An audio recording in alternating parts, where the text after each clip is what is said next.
பாஸ்கா காலம். பாஸ்கா எண்கிழமை திங்கள். முதல் வாசகம் திருத்தூதர் பணிகள் நூலிலிருந்து வாசகம். அதிகாரம் 2, திருவசனங்கள் 14 மற்றும் 22 33 முடிய. பெந்தகோஸ்து நாளில் பேதுரு 11 சேர்ந்து எழுந்து நின்று உரத்த குரலில் அவர்களிடம் பின்வருமாறு கூறினார்: யூத மக்களே, எருசலேமில் வாழும் மக்களே, இதை தெரிந்து கொள்ளுங்கள். எனது சொற்களை கவனித்து கேளுங்கள். இஸ்ரேல் மக்களே, நீங்கள் இந்த வார்த்தைகளை கேளுங்கள்.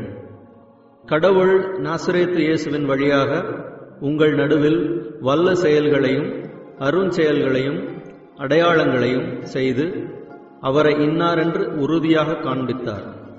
இது நீங்கள் அறிந்ததே. கடவுள் தாம் வரையறுத்துள்ள திட்டத்தின்படியும் தம் முன்னறிவிப்பின்படியும் இந்த இயேசுவை உங்கள் கையில் விட்டுவிட்டார். நீங்கள் திருச்சட்டம் அறியாதார் மூலம் அவரை சிலுவையில் அறைந்து கொன்றீர்கள். ஆனால் கடவுள் அவரை மரண வேதனை நின்று விடுவித்து உயிர்த்தெழச் செய்தார். ஏனென்றால் மரணம் அவரை தன் பிடியில் வைத்திருக்க முடியவில்லை. தாவீது அவரை குறித்து கூறியது: நான் ஆண்டவரை எப்போதும் என் கண்முன் வைத்துள்ளேன். அவர் என் வலப்பக்கம் உள்ளார். எனவே நான் அசைவுறேன். இதனால் என் இதயம் பேர் உவகை கொள்கின்றது. என் நா மகிழ்ச்சியால் நிறைந்துள்ளது. என் உடலும் எதிர்பார்ப்பில் நிலைத்திருக்கும். ஏனென்றால் என்னை பாதாளத்திடம் ஒப்புவிக்க மாட்டீர். தூயவனை படுகொழியை காணவிட மாட்டீர். வாழ்வின் வழியை நான் அறியச் செய்வீர். உமது முன்னிலையில் எனக்கு நிறைவான மகிழ்ச்சி உண்டு.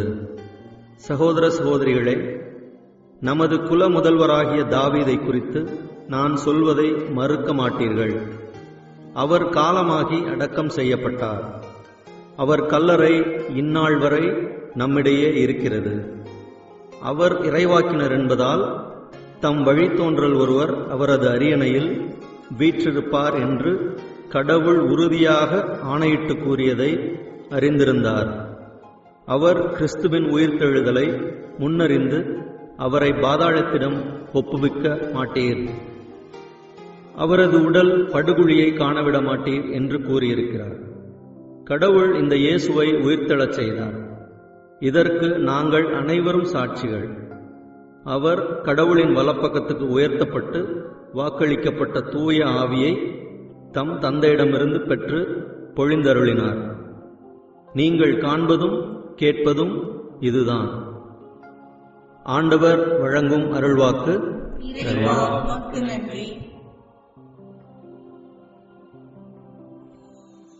நற்செய்தி வாசகம். மத்தேயு எழுதிய நற்செய்தியிலிருந்து வாசகம். அதிகாரம் 28, வசனங்கள் 8 முதல் 15 வரை. அக்காலத்தில் கல்லறையில் இயேசுவை காண வந்த பெண்கள் கல்லறையை விட்டு விரைவாக புறப்பட்டுச் சென்றார்கள். அவர்கள் அச்சமுற்றாலும் அதே வேளையில் பெரும் மகிழ்ச்சியுற்றவர்களாய் அவருடைய சீடருக்கு அறிவிக்க ஓடினார்கள். திடீரென்று இயேசு அவர்களை எதிர்கொண்டு வந்து வாழ்த்தினார். அவர்கள் அவரை அணுகி அவர் காலடிகளை பற்றி கொண்டு பணிந்து நின்றார்கள். அப்பொழுது இயேசு அவர்களிடம், அஞ்சாதீர்கள். என் சகோதரர்களிடம் சென்று அவர்களை கலிலேயாவுக்கு போகுமாறு சொல்லுங்கள். அங்கே அவர்கள் என்னை காண்பார்கள் என்றார். அவர்கள் போய்க் கொண்டிருந்த போது காவல் வீரருள் சிலர் நகரத்திற்குள் சென்று நிகழ்ந்தவை யாவற்றையும் தலைமை குருக்களுக்கு அறிவித்தனர்.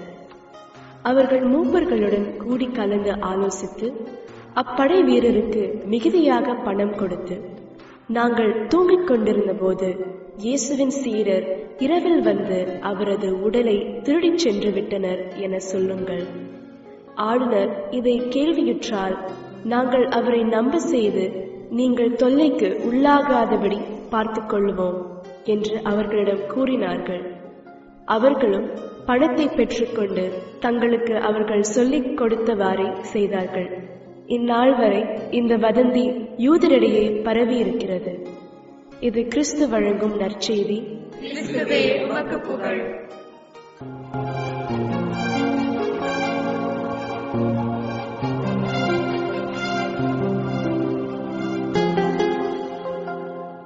அன்புக்குரியவர்களே, இன்றைய நற்செய்தியில் இயேசு உயிர்த்து விட்டார் என்பதை அறிவிக்க ஒரு குழுவும், இயேசு உயிர்க்கவில்லை, மாறாக அவரது உடல் அவருடைய சீடர்களால் திருடப்பட்டது என்பதை பறைசாற்ற இன்னொரு குழுவும் அனுப்பப்படுகின்றன. முதல் குழுவை அனுப்பியவர் இயேசு, அனுப்பப்பட்டவர்கள் பெண்கள். அஞ்சாதீர்கள், என் சகோதரர்களிடம் சென்று அவர்களை கலிலேயாவுக்கு போகுமாறு சொல்லுங்கள், அவர்கள் அங்கே என்னை காண்பார்கள் என்று சொல்லி இயேசு அப்பெண்களை அனுப்பினார். இரண்டாவது குழுவை அனுப்பியவர்கள் தலைமை குருக்களும் மூப்பர்களும், அனுப்பப்பட்டவர்கள் படைவீரர்கள்.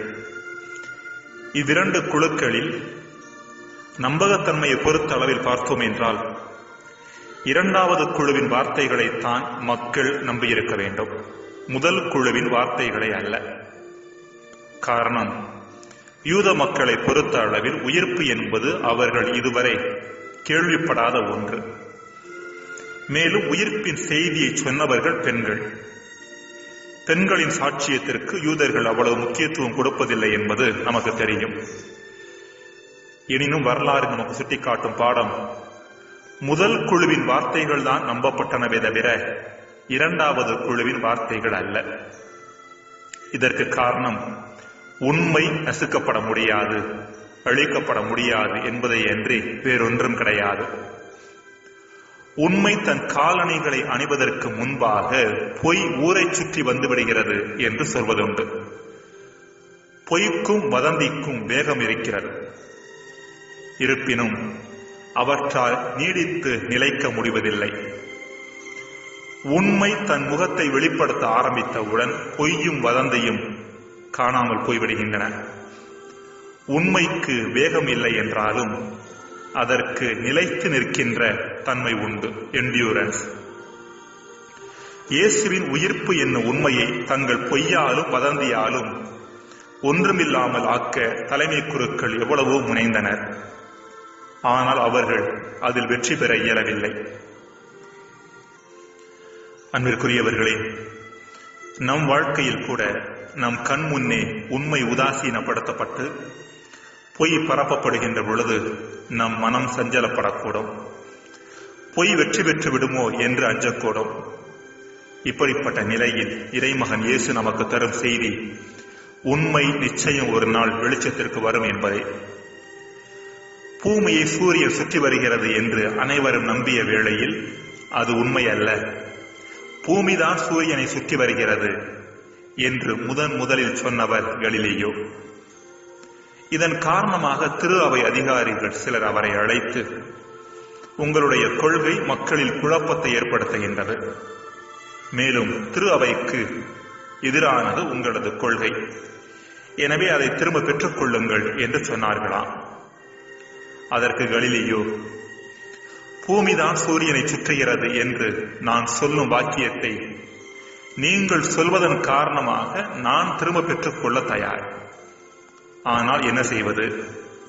நான் மாற்றி சொல்லிவிட்டேன் என்பதற்காக பூமியும் சூரியனும் தங்களது போக்கை மாற்றப் போவதில்லை.